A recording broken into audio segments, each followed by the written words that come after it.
நாட்டிலும் விமான விபத்துகள் அடிக்கடி நிகழ்ந்துட்டு இருக்கு. இதுல சாதாரண மக்கள் முதல் பதவிகளில் இருப்பவர்களும் உயிரிழக்கின்றன.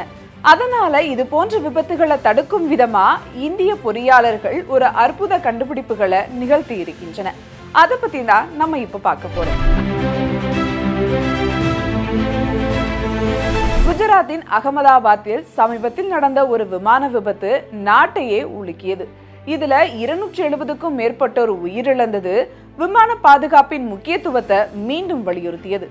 இந்த மோசமான சம்பவத்திற்கு அடுத்து விமான விபத்துகளை தடுக்க புதிய தொழில்நுட்பங்கள் தேவை என பரவலா கோரிக்கை எழுந்தது. இந்த சூழல்ல வாசிம் மற்றும் தர்ஷன் சீனிவாசன் என்ற 2 இளம் பொறியாளர்கள் விமான பாதுகாப்புக்கு ஒரு புதுமையான தீர்வை முன் வச்சிருக்காங்க.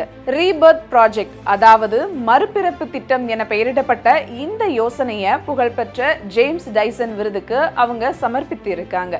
இந்த திட்டத்தோட முக்கிய அம்சமே விமானத்தின் வெளிப்புறத்தில் பொருத்தப்படும் ஸ்மார்ட் ஏர்பேக்குகள். விமானத்தின் இயந்திரம் செயலிழக்கும் போது செயற்கை நுண்ணறிவு, அதாவது AI தொழில்நுட்பத்தின் உதவியோட இந்த ஏர்பேக்குகள் தானாகவே காற்றால் நிரம்பும். இதனால விமானம் தரையில் விழுந்து நொறுங்குவது தடுக்கப்பட்டு அது மென்மையாக தரையிறங்கும்.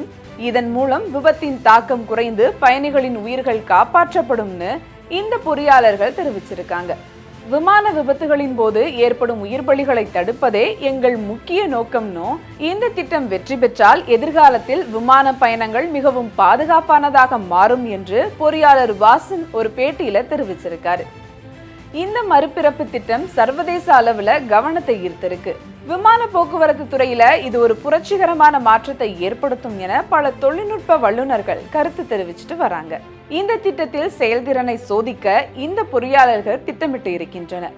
இது வெற்றி பெற்றால் உலகின் பல விமான நிறுவனங்கள் இந்த தொழில்நுட்பத்தை ஏற்கக்கூடும். இந்த இளம் பொறியாளர்களின் முயற்சிக்கு சமூக வலைதளங்கள்ல பாராட்டுகளும் குவிந்துட்டு வருது. பொதுமக்களும் இந்த திட்டத்திற்கு ஆதரவு தெரிவிச்சுட்டு வராங்க.